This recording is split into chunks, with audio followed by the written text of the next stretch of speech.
자, 저희 엑셀도 열어볼 건데 바탕화면에 보시면 요거 녹색의 엑셀이라고 적혀있는 이 버튼이 있어요. 우리가 지금은 책하고 맞추느라고 2010으로 보지만 2010, 2016, 뭐 2020, 뭐 320 버전까지 360 버전까지 버전은 굉장히 많아요. 근데 실무적으로 현재까지 쓰는 거는요 2010하고 2016 버전을 많이 쓰고 있거든요. 그래서 이 버전 정도 공부하신다면 엑셀에서 그렇게 크게 달라진 게 없기 때문에 연습하시는 거는 얼마든지 가능할 거라고 보여집니다. 자, 엑셀 2010을 열어볼게요. 저는 물론 2010을 쓰는 이유는 책하고 똑같은 버전을 해야 헷갈리지 않기 때문에 그 버전으로 정확하게 가르쳐 드리는 건데요. 나중에 배우고 나서 활용하실 때는 어떤 버전을 쓰시든 상관은 없어요. 자, 요게 엑셀이에요. 엑셀이란 흔히 스프레드시트 프로그램을 말합니다. 그래서 우리가 구인할 때 이제 구직 사이트 들어가서 우리가 어떤 조건들이 있는 사람들을 뽑겠다라고 이렇게 찾아볼 때요. 스프레드시트 사용 가능자라고 적혀 있는 경우를 보신 적이 있으실 건데요. 이게 뭐지? 이러고 있으면 안 돼요. 엑셀 사용 가능자구나. 이런 식으로 판단하시면 됩니다. 즉 엑셀은요. 스프레드시트가 엑셀 뭐 그 외에 이제 뭐 한셀 뭐 다양해요. 원래는 그 중에 대표적인 프로그램이 엑셀인 거라 그렇게 생각하시면 되고요. 스프레드시트 프로그램은 정리할 내용을 목적에 맞게 보기 좋게 정리할 수 있게 도와주는 프로그램이에요. 그래서 내용에 속한 수치 즉 값들을 사칙 연산 이외의 함수를 사용해서 결과값을 보여줄 수 있는 프로그램을 엑셀이라고 합니다. 자, 엑셀의 구성 요소를 좀 따져볼 건데요. 이쪽에 이 윗부분에 있는 요 상자를 무엇이라고 하느냐. 여기 이 조그만 버튼. 지금 저는 여기 7페이지 보고 있어요. 7페이지에 1번서부터 한번 설명드려 볼 건데요. 이쪽에 있는 이 버튼 얘기하는 거예요. 여기에 이제 제어 아이콘이라고 적혀 있죠. 그래서 엑셀 로고 모양의 제어 아이콘을 클릭하면 창 관련된 명령 메뉴가 나타나게 되고요. 여기를 눌러서 뭐 최소화하거나 이전 크기로 닫기 이런 게 가능하고 더블 클릭해서 닫아지기도 해요. 근데 일반적으로 닫을 때 저기 눌러서 닫는 사람 별로 많진 않아요. 그러다 보니까 실수로 닫을 때 저거를 더블 클릭을 하시고 당황하시는 경우들이 있더라고요. 갑자기 닫아졌어요 이러면서. 네, 저 버튼이 바로 그런 역할을 하는 버튼입니다. 일반적으로는 저거 누를 일은 별로 없을 거예요. 저도 별로 안 누르니까요. 자, 2번. 빠른 실행 도구 모음이라는 건 바로 이 부분이에요. 기본적으로는 한 4개 정도 아이콘이 있어요. 아마 요렇게 요거 3개인가요? 요렇게 기본적으로는 이렇게 3개가 있고 여기서 내가 자주 실행하는 거는 꺼내 놓을 수가 있는 거예요. 그래서 이 빠른 실행 아이콘이라는 건 사용자가 자주 이용하는 기능을 등록해 두었다가 빠르게 실행할 수 있는 도구 모음란을 빠른 실행 도구 모음이라고 합니다.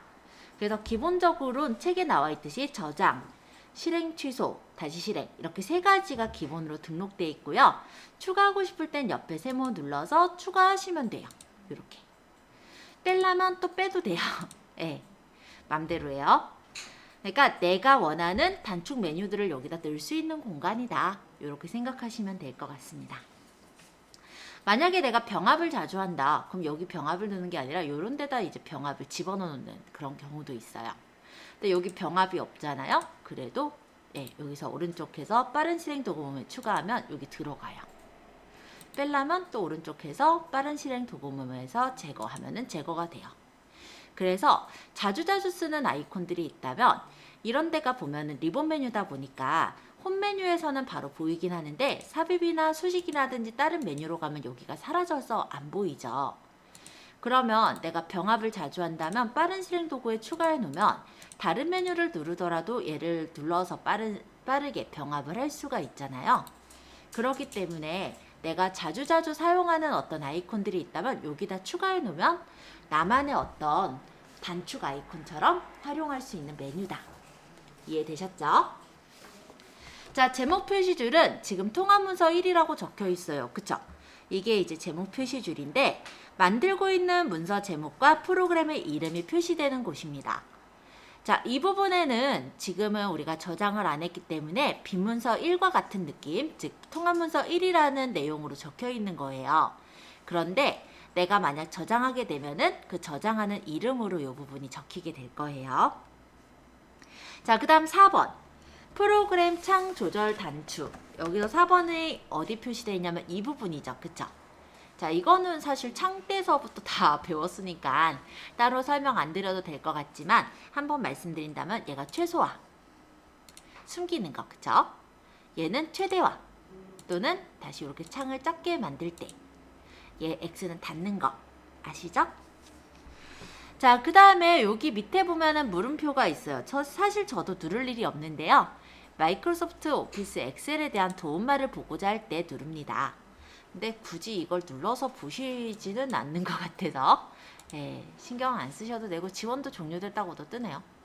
지금 사실 제가 누르는 건 엑셀 들어와서 처음 눌러요. 그렇기 때문에 누를 일은 거의 없다고 보시면 됩니다. 자, 6번. 통합 문서 제어 단추라는 건데요.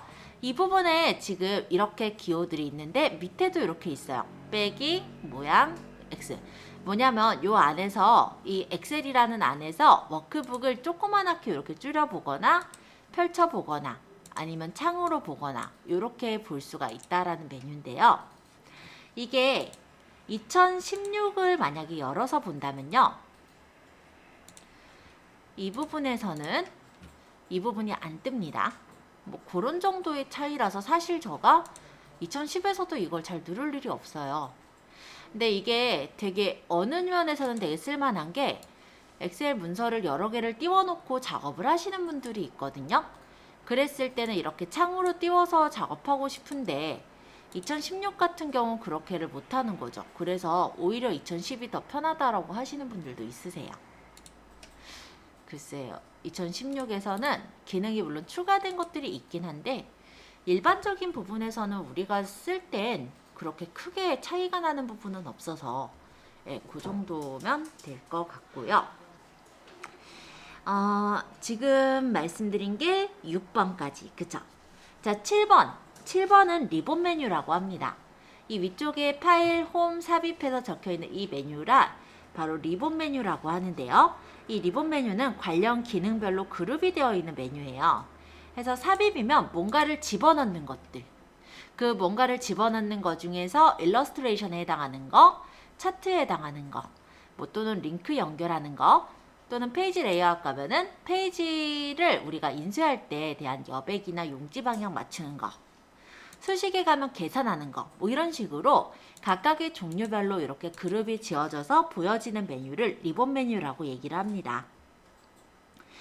그래서 홈 탭, 삽입 탭, 페이지 레이아웃 탭, 이렇게 탭이라고 불러요. 요거는 홈 탭, 삽입 탭, 페이지 레이아웃 탭. 그리고 요 안에 보면은 홈 탭의 글꼴 그룹 안에 예를 들어 어떤 메뉴를 찾는다든지 맞춤 그룹 안에 어떤 메뉴를 찾는다든지 한글도 비슷했잖아요. 그죠? 자, 그 다음에 8번의 그룹. 이건 아까 설명한 거네요. 그죠? 글꼴 그룹, 뭐 이런 식으로. 탭별 리본 메뉴에는 기능별로 그룹이 지어져 있는 거죠. 자, 그 다음에 9번. 이름 상자라는 부분은 바로 이 부분이 이름 상자예요. 여기 이름 상자라고 표시가 되어 있죠. 여기가 바로 이름 상자인데, 제가 화면을 보면요. 여기 조그만 네모난 박스 같은 게 보일 거예요. 전체적으로 엑셀과 한글의 차이점은 엑셀은 이렇게 다 칸으로 이루어져 있거든요. 한글에서는 이게 그냥 하나의 종이였잖아요. 엑셀은 다 이렇게 칸으로 돼 있고 이 칸들 하나하나는 셀이라고 불러요. 근데 이렇게 많은 셀들 중에서 어디가 선택이 되어 있는지는 알아야 될 거 아니에요. 그래서 표시를 해놓은 게 선택이 된 셀을 표시해 놓은 게 바로 이런 셀 포인터라고 해요. 셀 포인터는 방향키를 움직여서 이동할 수도 있고 마우스로 찍어서 움직일 수도 있어요. 그러면 얘를 명명해야 될 거 아니에요. 이 많은 셀들 중에서 얘를 뭐라 부르느냐.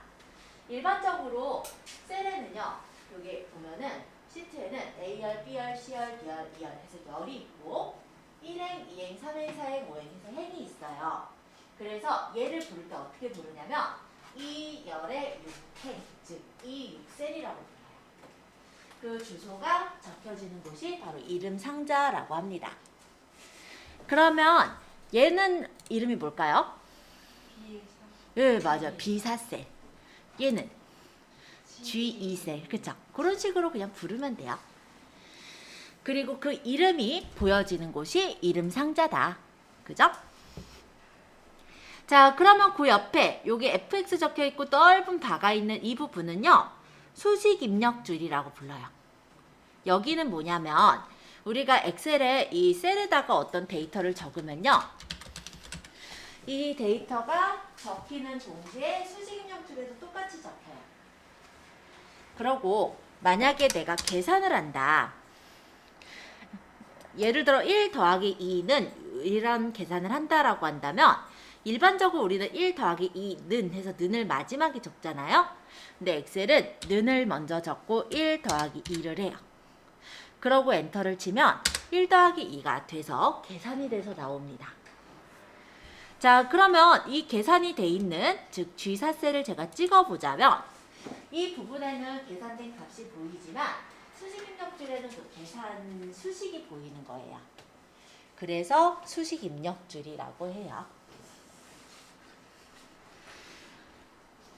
물론 여기다가 바로 입력해도 돼요. 여기다 클릭하고 이런 식으로. 자, 그 다음 11번 전체 선택이라고 되어 있는 건 뭐냐면 여기 A랑 1 사이 보면 조그만 네모가 있어요. 그쵸? 이 부분을 만약에 클릭하신다면 이렇게 전체 선택이 됩니다.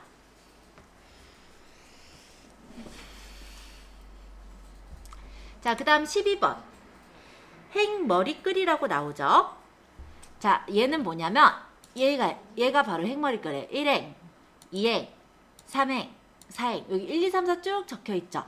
이거를 행머리끌이라고 해요. 그래서 행의 위치를 나타내는 숫자인데 어디까지 있냐면 컨트롤 아래 방향 화살표 제가 툭 눌러볼게요. 148,576개의 행이 있어요. 한글하고는 완전 차원이 다르죠. 네. 다시 앞으로 가려면 컨트롤 이쪽 방향키 누르시면 앞으로 가요. 자, 열머리끌. 열머리끌은 여기 A, B, C, D 적혀있는 이 부분이 열머리끌이라 해요. 그래서 A열, B열, C열, D열 이런 식으로 부르는 열의 위치를 나타내는 알파벳인데 얘는 어디까지 있나 또 가볼게요. 컨트롤 오른쪽 화살표를 눌러보니까 XFD까지 있죠. 이 XFD가 몇이냐면 16,384열이에요. 그래서 우리가 일반적으로 우리 한글 같은 경우 어떻게 돼 있었냐면 그냥 A4용지면 용지, 그 A4용지에다가 글을 적는 형식으로 돼 있었어요. 그렇기 때문에 문서 한 장에 인쇄를 한다든지 이런 게 좀 편해요. 근데 엑셀은 그런 단위가 아니라 이렇게 시트로 돼 있고 굉장히 많은 셀들이 있죠. 그러다 보니까 나중에 인쇄할 때 잘못 인쇄하면 표 한 개를 만드는데 뭐 2장에 걸쳐 인쇄가 된다든지 이런 상황들이 좀 생기게 됩니다. 그래서 인쇄할 때가 조금 까다롭다 생각은 드실 거예요. 그러니까 한글에 익숙해 있다 보니까. 그죠? 자, 그 다음에 워크시트. 14번 워크시트인데요. 이 워크시트가 여기선 14번이 그냥 여기 그냥 14라고 적혀 있네. 그죠? 제가 이거 뒤쪽으로 많이 온 상태라 컨트롤 홈키 한 번만 누를게요. 툭. 컨트롤 홈은 무조건 A1 셀로 돌아가는 키가 컨트롤 홈키입니다. 자, 일단 그거는 뭐 나중에 다시 설명하든 할 거니까 제가 한번 누른 걸로 설명을 드린 거고요. 워크시트라는 거는 일반적으로는 데이터나 수식 개체들을 입력하는 문서의 작업 공간을 워크시트라고 해요. 엑셀에서는 워크북과 워크시트로 구분이 되어 있는데 일반적으로 문서를 저장을 할 때 저장 단위는 워크북 단위예요. 즉 파일은 요통함수 1이라 되어 있는 워크북 단위로 저장이 되고요. 하나의 워크북 안에는 워크시트가 1, 시트 뭐 시트 2, 시트 3 이런 식으로 하나의 워크북 안에 시트가 여러 개가 들어갈 수가 있는 구조죠. 그래서 보통 이렇게 생각하면 되는데 워크북이라고 하는 건 일종의 하나의 파일, 장부라고 생각을 하시는 거예요. 그래서 만약 거래처 매출 현황이라는 장부라면은 그 장부 안에 1월, 2월, 3월, 4월 이런 식으로 월별로 정리를 해놨겠죠. 그게 그 안에 시트라고 생각하시면 좀 이해가 되지 않을까 싶습니다. 자, 그래서 저장 단위는 워크북 단위로 저장을 하게 된다. 그 안에 항목이 되는 게 워크시트다. 자, 15번 이동 막대는 요 끝에 보시면은 여기 막대가 하나, 밑에 두 개 이렇게가 보일 거예요. 그래서 우리가 여기 데이터를 적다 보면은 굉장히 많은 열이나 행을 적을 수도 있는데 그때 화면에 다 안 보이겠죠. 그럼 옆으로 이렇게 이동을 해가면서 볼 수 있는 이동 막대라고 보시면 되겠습니다. 자, 그러면 시트 이동 도구라는 건 무엇이냐? 만약에 지금은 시트가 기본적으로 3개의 시트가 있지만요. 시트는 굉장히 많이 늘릴 수가 있어요. 이렇게 시트가 많이 늘어나 있다라고 한다면 내가 이렇게 많은 시트가 있을 때 시트 1 시트를 다시 보고 싶다면 여기서 이동해서 시트 1 시트를 볼 수가 있는 거예요. 하는 시트 앞으로 뭐 이건 제일 뒤로 뭐 이런 식으로 시트가 한 뭐 두세 개일 때는 상관이 없고 시트가 너무 많아서 모든 시트를 보기가 힘들 때 예를 들어 내가 뭐 첫 번째 있는 시트를 보고 싶다든지 이럴 때 시트를 이동하는 시트 이동 막대를 쓰게 됩니다. 자, 그 다음 시트 탭이라고 적혀있는 17번. 자, 시트를 보시면요. 이름이 시트 1, 시트 2, 시트 3, 시트 4 이렇게 적혀 있어요. 그래서 내가 만약 여기에다가 1월 매출현황, 여기다 2월 매출현황, 여기다 3월 매출현황을 적었다라고 했을 때 뭐 그건 너무 순서대로인가요? 예를 들어 뭐 거래처 장부라고 하죠. 그럼 얘는 뭐 영진, 얘는 길번, 얘는 뭐 강북서적, 뭐 여기는 뭐 웰북 해서 각각의 거래처들을 적었다고 쳐요. 그렇다면 내가 예를 들어 영진닷컴이라는 거래처를 찾아서 그 매출 현황을 보고 싶은데 찾을 수가 있을까요? 시트 1, 시트 2, 시트 3 이렇게 이름이 돼 있다면은 영진이 어디 있는지를 찾기 위해 모든 시트를 다 눌러서 봐야 되는 상황이 생기죠. 그러면 어떻게 해놓으면 돼요? 이름표를 붙이면 되잖아요. 그죠? 그래서 따닥해서 이름을 바꿀 수가 있어요. 시트 자체에 이름을 주는 거다라고 해서 시트 탭이라고 부릅니다. 이름도 붙일 수 있고요. 색깔도 넣을 수 있어서 내가 쉽게 빨리 찾고자 하는 데는 색깔을 넣어서 비교를 해줄 수도 있습니다. 뭐 나중에 그건 해보고요. 자, 18번 보기도구. 자, 요거는 사실 그렇게 많이 누를 일은 없는데 이쪽에 이게 3개의 아이콘 보이죠? 기본의 보통 쓰는 거고요. 그 옆에 페이지 레이아웃 같은 경우는 우리가 1페이지에 어느 정도 찍히는지 보고 싶을 때 페이지 레이아웃을 눌러보면 이렇게 A4 용지 사이즈에 어느 정도가 찍히는지가 보여져요. 이게 이제 페이지 레이아웃 중에 요 두 번째 거. 또 이 세 번째 있는 페이지 나누기 미리 보기는 한 페이지에 어디까지를 찍을 것인지 나누기를 미리 볼 수 있는 창이다 라고 생각하시면 되겠습니다. 물론 내용이 많을 때 눌러보시게 되는 거라 지금 자체는 아마 별로 이게 뭔가 싶으실 거예요. 제가 아까 페이지 레이아웃을 갔다가 이쪽으로 오니까 점선 같은 게 생겼죠. 이게 뭐냐면 이게 이제 한 페이지, 즉 A4 용지 한 페이지에 찍히는 양 정도라고 생각하시면 돼요. 아까 여기를 눌러서 들어갔다가 나오면 이런 게 생겨요. 근데 어차피 인쇄할 때는 이게 찍혀서 나오는 건 아니라서 전혀 상관이 없습니다. 그냥 보이기에만 저런 거예요. 자, 그 다음 19번 확대 축소인데요. 엑셀은 여기 100%라고 돼 있고 여기 마이너스 플러스 돼 있죠. 엑셀은요 10에서부터 400%까지 확대하거나 축소를 할 수 있어요. 그래서 내가 원하는 배율로 확대하거나 축소해서 볼 수가 있는 거죠. 근데 여기서 확대하거나 축소를 해서 본다고 실제 인쇄할 때 커져서 나오거나 작아져서 나오는 건 아니에요. 얘는 화면상으로만 확대해서 보거나 축소해서 보는 거다. 예를 들어 이런 거죠. 여기 이래 우리가 내용을 적을 때 우리는 사실 실습 내용이기 때문에 몇 자 안 적어요. 조금만 적어서 확인을 하게 되는데 실무에서는 이게 굉장히 표가 길어요. 커요. 그러면 이거를 우리가 이 지금 화면에 다 담지 못하기 때문에 화면을 줄여서 봐야 될 때가 있을 거예요. 그죠? 또는 눈이 나쁜 경우는 어떻게 해요? 화면을 늘려서 봐야죠. 예, 그런 용도예요. 이거는 컨트롤 누르면서 우리 인터넷 할 때도 컨트롤 누르면서 휠 굴리면 확대, 반대로 굴리면 축소였잖아요. 이렇게 확대하거나 축소해서 보시는 것도 가능합니다. 예를 들어서 아까 전에 말을 좀 참고로 보여드리자면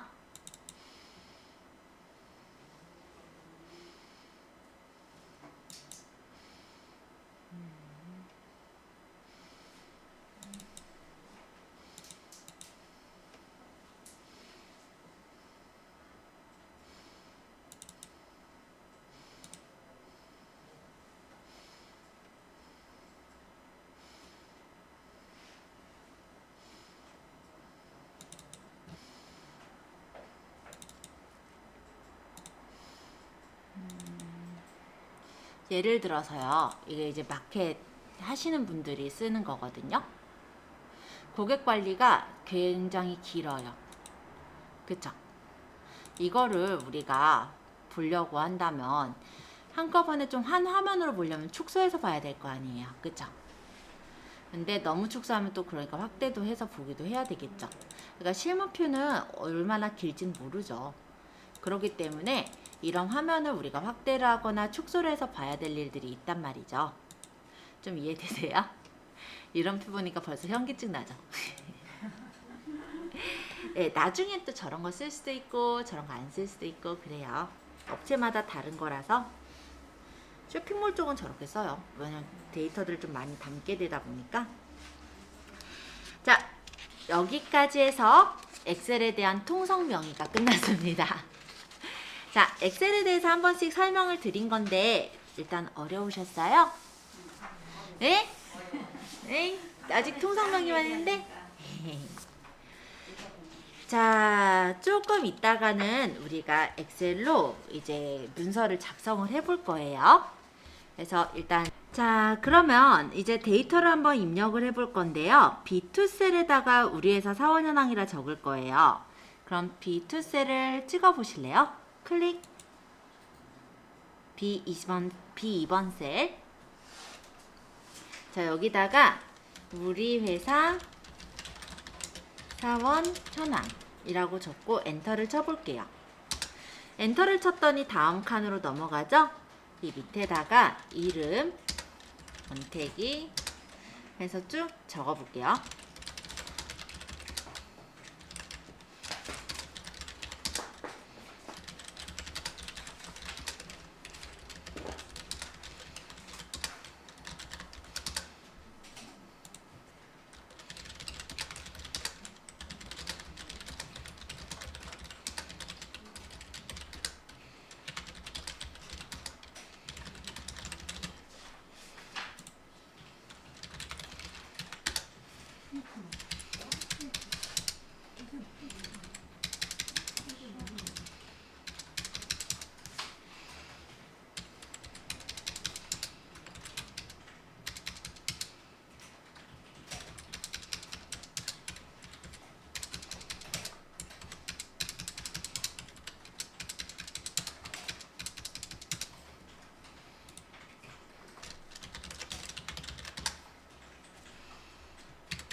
엑셀은 문자를 적을 때는 자동으로 왼쪽 정렬이 되고요. 숫자를 적을 때는 오른쪽으로 정렬되는 걸 볼 수가 있습니다. 그리고 문자랑 숫자랑 같이 섞여 있는 이런 사원번호의 경우는 얼핏 보았을 땐 숫자처럼 보이겠지만 지금 문자라고 보시면 되세요.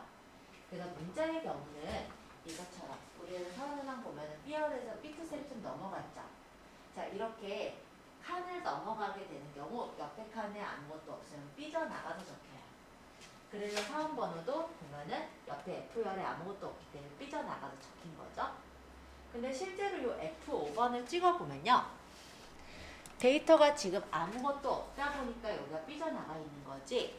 여기다 예를 들어 뭐 1이라든지 뭔 데이터를 적게 되면은 이렇게 데이터에 가려져서 잘려 보이는 걸 확인할 수가 있어요. 데이터가 사라진 건 아니에요. 여기 한번 제가 찍어서 보여드릴게요. 실제 데이터는 다 남아 있어요. 근데 여기 F열의 데이터가 들어갔다 보니까 가려져서 안 보인 거죠. 한번 제가 F열 데이터 다시 지워볼게요. 그랬더니 다시 보이죠? 자, 그럼 숫자가 여기 기본급 적은 데가 있긴 한데 예를 들어 이렇게 생각해보죠. 사원번호가 우리가 잘려지고 예를 들어 뒤에가 뭐 전화번호가 있다든지 뭐가 있다고 쳐요. 뭐 주소라고 할까요? 주소. 그러면 서울시 이런 식으로 적으면 글자들이 다 잘려지면은 보기가 힘들겠죠. 그러면 이 사원번호 어떻게 해요? 칸을 좀 넓혀주면 좋겠다. 그죠? 그러면 우리가 칸을 넓힐 때 한글은 여기서 넓혔잖아요. 근데 엑셀은 조금 달라요. 엑셀은 열 머리글에서 넓혀야 돼요. 자, 여기 사원번호를 내가 좀 넓히고 싶어요. 그죠? 그러면 E열과 F열 열 머리글 사이에다가 마우스를 올려두시면 이렇게 두 방향 화살표가 나옵니다. 자, 이 상태로 마우스 왼쪽 버튼 누르면서 끌어주시면 돼요. 필요한 데까지. 안 어렵죠? 이름도 줄이고 싶으면 범위를 누르면서 이렇게 끌면 되죠. 단 조절할 때는 한글하고는 달라요. 여기서 조절 못하고 열 머리글에서 조절해야 돼요.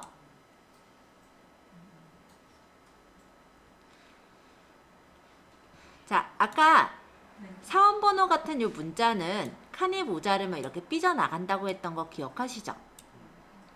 그러면 기본급과 같은 숫자는 어떻게 될까요? 제가 D열을 좀 좁혀볼게요. 자, 좀 더 좁혀보자면 이렇게 에러가 난 게 아니라 지수 형태로 바뀐 거예요. 좀 더 줄여볼게요. 샵샵샵샵. 자, 한글의 경우는 줄였을 때 옆에 칸에 데이터가 없으면 삐져나가고 옆에 칸에 데이터가 있으면 이렇게 잘려 보인다라고 했었죠. 근데 이렇게 한글이 아니라 이런 숫자의 경우는요. 칸이 모자르면 샵샵샵 또는 이렇게 지수 형식으로 나타나는 거예요. 엑셀을 처음 다루시는 분들이 제일 당황하는 게 이거거든요. 나 계산 제대로 한 것 같은데 에러가 떴네?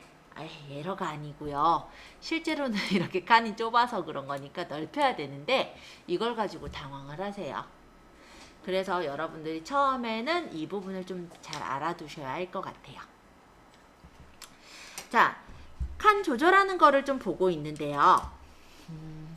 자, 이 가장자리에서 크기를 조절할 때 물론 이렇게 끌어서 조절할 수도 있지만 더블 클릭해서 조절할 수도 있어요. 따닥. 자, 만약에 더블 클릭의 경우는 어떤 차이가 있냐면 제가 만약 B열에서 더블 클릭한다면 B열과 C열 사이 열머리글에서 더블 클릭한다면 B열에서 가장 긴 셀을 기준으로 해서 열 너비가 맞춰지는 거예요. 그럼 B열에서는 뭐가 제일 길어요?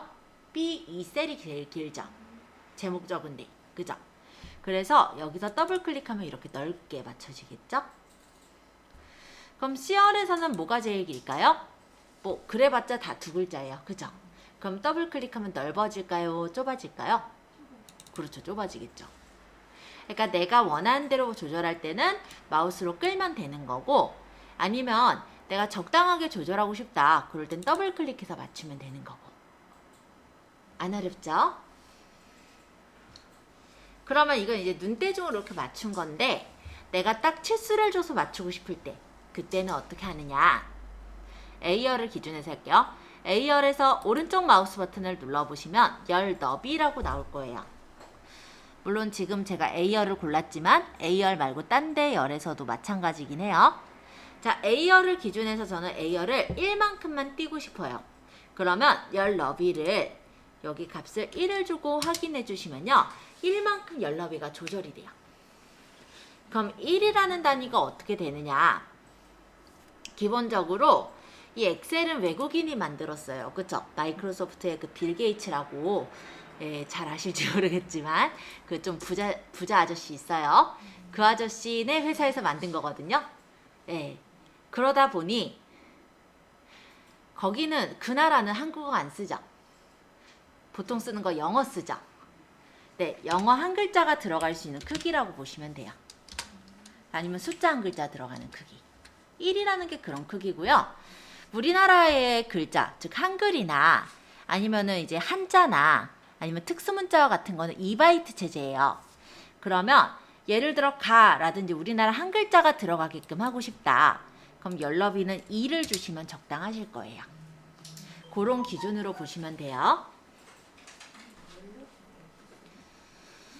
기본적인 열 너비는 8.38로 되어 있어요. 근데 그거는 뭐 열 너비 단위는 뭐 그런 단위구나 그런 정도로만 아시면 되고요.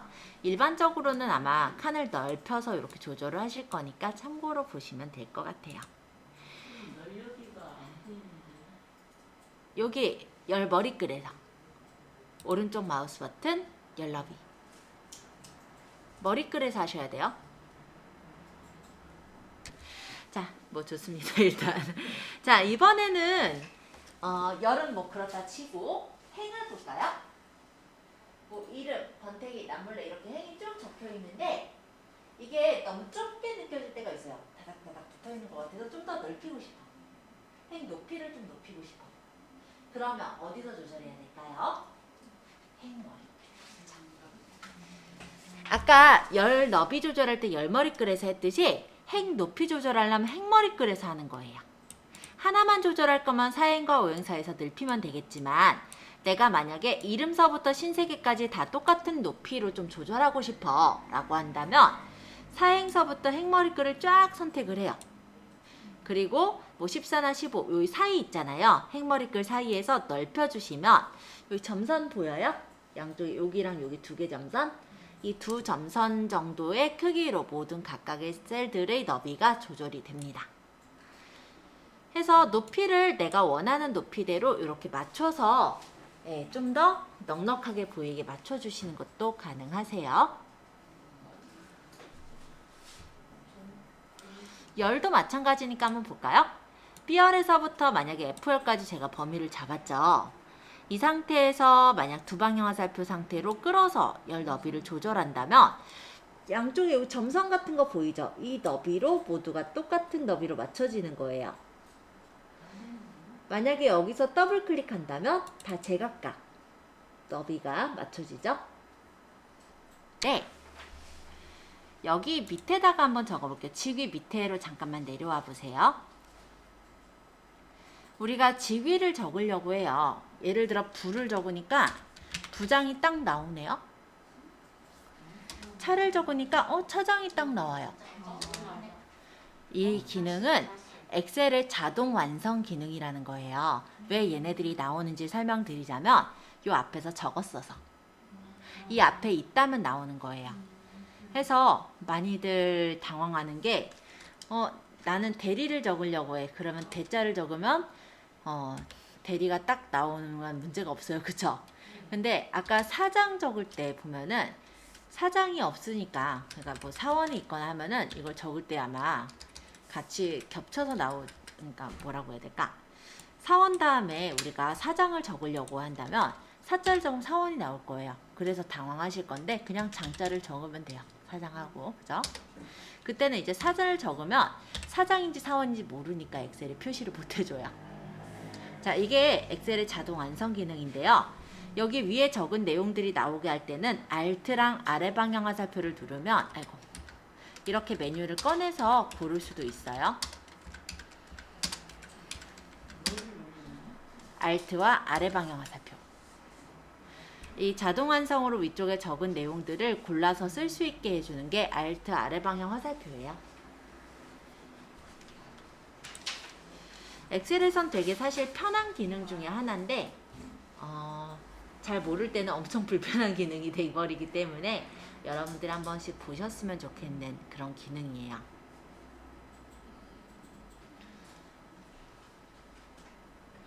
자, 요거 연습해 보셨나요? 그러면 밑에다가 또 이것도 적어볼까요?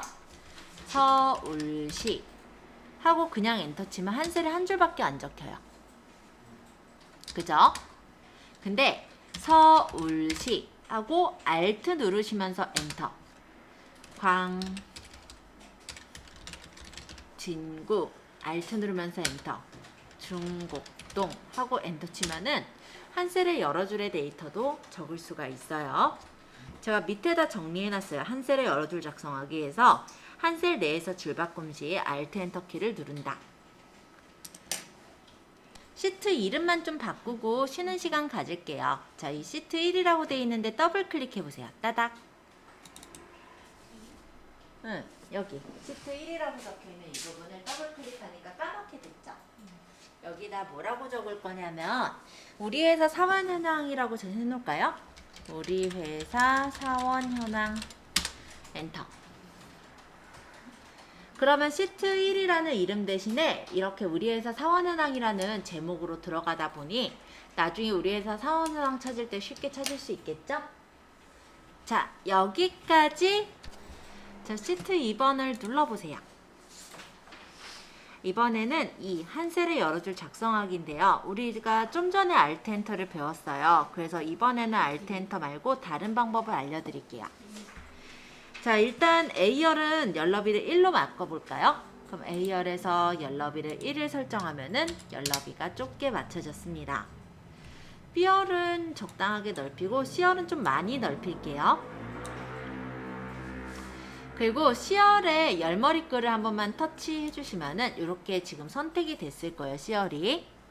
자, 이 상태로 홈에 보시면 텍스트 줄바꿈이라는 게 있습니다. 이 텍스트 줄바꿈은 뭐냐면 우리가 셀 끝까지 내용을 적었을 때 알아서 셀이 밑으로 내려가면서 줄이 바뀌어지는 걸 텍스트 줄바꿈이라고 해요.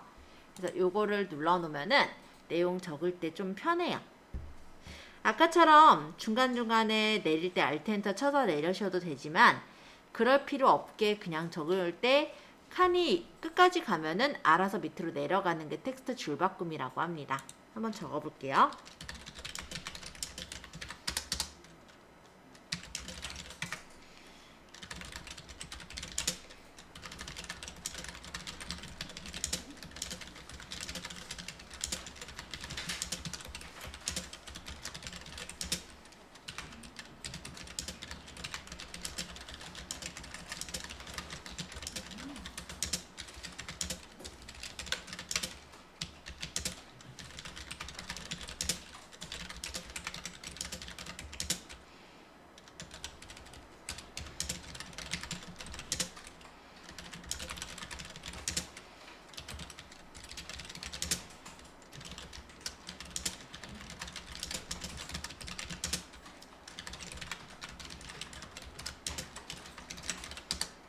자, 이렇게 넓게 조절이 되죠. 그쵸?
자, 이렇게 적으면 우리가 엔터를 안 쳐도 알아서 밑으로 내려가면서 내용이 적히는 거예요.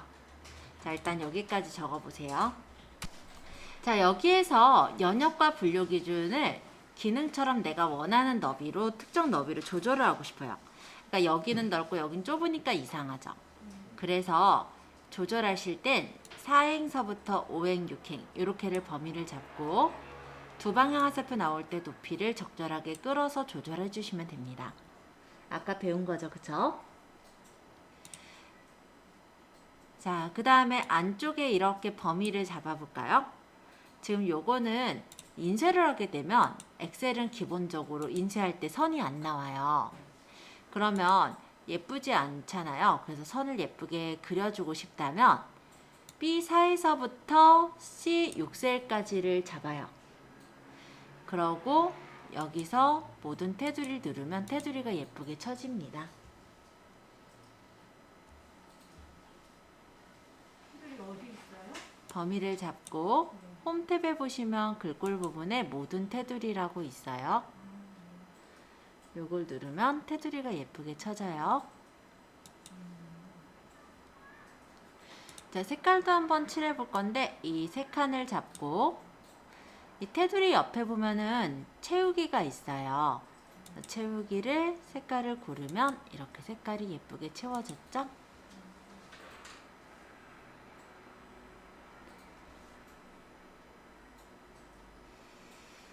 그 다음에 이 산업분류 계열을 선택하시고 이 B2셀과 C2셀 이 두 칸을 병합을 할게요. 그럼 병합하고 가운데 맞춤을 하면 글씨가 이 두 칸이 합쳐지면서 가운데로 맞춰집니다. 제목이니까 글씨 크기를 20포인트로 맞춰볼게요.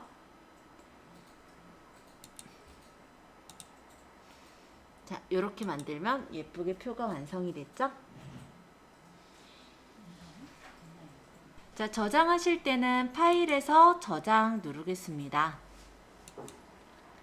본인 USB가 있다면 USB에다가 저장을 할 건데요. USB를 한번 꽂아 볼까요?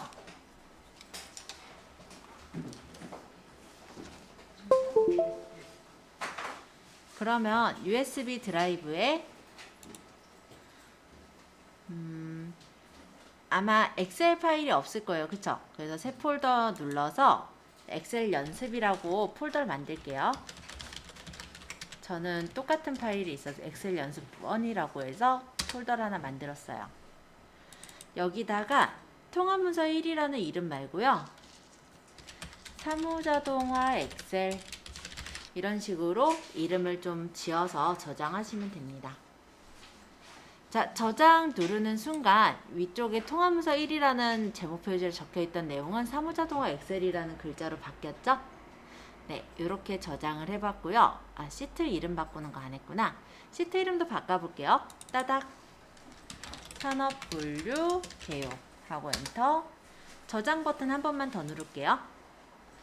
자, 그래서 오늘은 이렇게 사무자동화 기초에 앞장 한 장을 한번 해봤어요. 와, 그래도 우리가 3시간 동안 한 장 했다, 그죠? 오늘 처음 엑셀을 들어가는 거라 좀 천천히 설명을 드렸고요.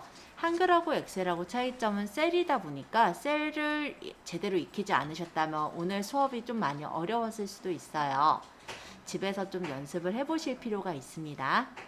네, 오늘은 여기까지 설명할게요.